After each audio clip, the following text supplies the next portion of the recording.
आणि मी तुम्हाला एक नक्की सांगू इच्छितो की तलवारीच्या पाठीवरती राज्य कमवता येतं, परंतु ते राज्य टिकवायचं असेल तर निष्ठेची गरज असते। आणि आज आपण बघतोय की संपूर्ण नाशिक नव्हे तर संपूर्ण महाराष्ट्रात निष्ठेची कमतरता आहे। बीजेपी सारखा पक्ष हा भारतीय लोकांना एकत्र घेऊन स्वतःला मोठं होण्याचं कौतुक दाखवतोय। हे खऱ्या अर्थाने दाखवतोय की खऱ्या अर्थाने वांजोटी पार्टी ही आमच्या सारख्यांची पोरं राजकारणामध्ये आणून ही मोठं होण्याचा प्रयत्न करते, जी सबसे शून्य आहे हे मी नक्की सांगेल।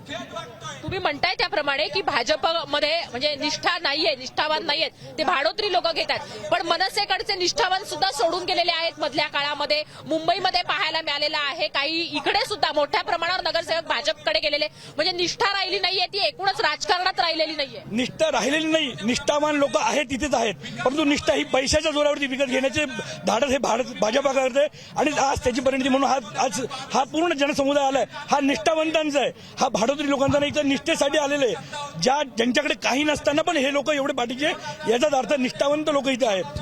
पैशांनी अनेक लोक खरेदी करता येतात, जे आपण अनेक बघितले की अनेक जे लोक जे कुठल्याही इलेक्शन न लढता आता जे निवडून आले 64 नगरसेवक हे कुठले, हे पैशाच्या जोरावरती भाजपाने विकत घेतले, हा आमचा सरळ आरोप आहे। आणि हे फक्त पैशाच्या जोरावरती हे नगरसेवक विकत घेत आहे। आणि मी तुम्हाला एक नक्की सांगेल की तुम्ही कुठलाही मागच्या 25 वर्षाचा कुठलाही कुंभमेळा घ्या, इथे कधीही भाजपाची सत्ता नव्हती। आणि मी नक्की निश्चित सांगतो की येणाऱ्या कुंभमेळ्यामध्ये देखील भाजपाची सत्ता या ठिकाणी नसेल।